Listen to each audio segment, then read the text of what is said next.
guys, nakikita niyo naman yung nanay ko 'di ba maglilinis siya, tingnan niyo mamaya makikita niyo naglilinis yan.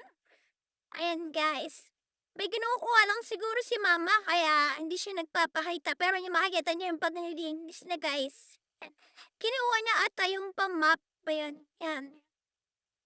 Yan guys, tignan niyo. Super sipag ng mama ko. Kasi dapat uuwi kasi dapat yung mama ko pero di siya umuwi, nag-ano siya, nag-OT-OT, ganon. Tapos bukas pa ng umaga yung uwi niya.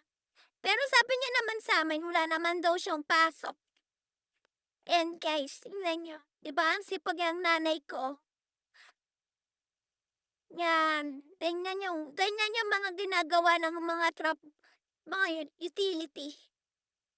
Ayan guys. Ayan. Kasamahan ata ni ma'am sa trabaho or ma'am, ayan. Ayan si mama. Yan, super sipag niyan kahit wala na yung pahinga talaga, Diyos ko.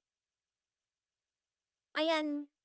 Kanina kasi, ang basa kasi ni mama, 4:00, yan guys. Ayan, magmamap si mama. Ayan. Ayan, yung katrabaho ni mama, ayan, nakita na yan. Ayan guys, tingnan nyo naman.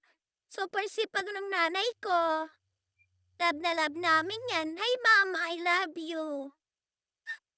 Mag-iingat ka palagi sa trabaho mo. Ayan. Ayan guys, nag-aano si mama ng basahan. Ayan. Tignan niyo guys.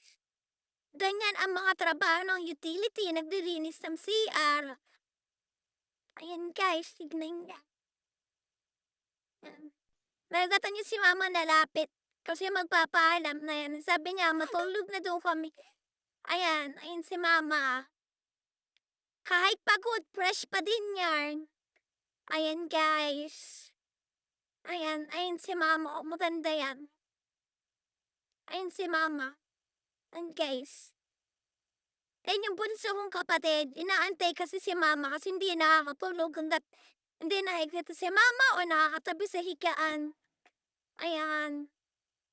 Ayan. Ayan guys, ayan si mama. Ayan.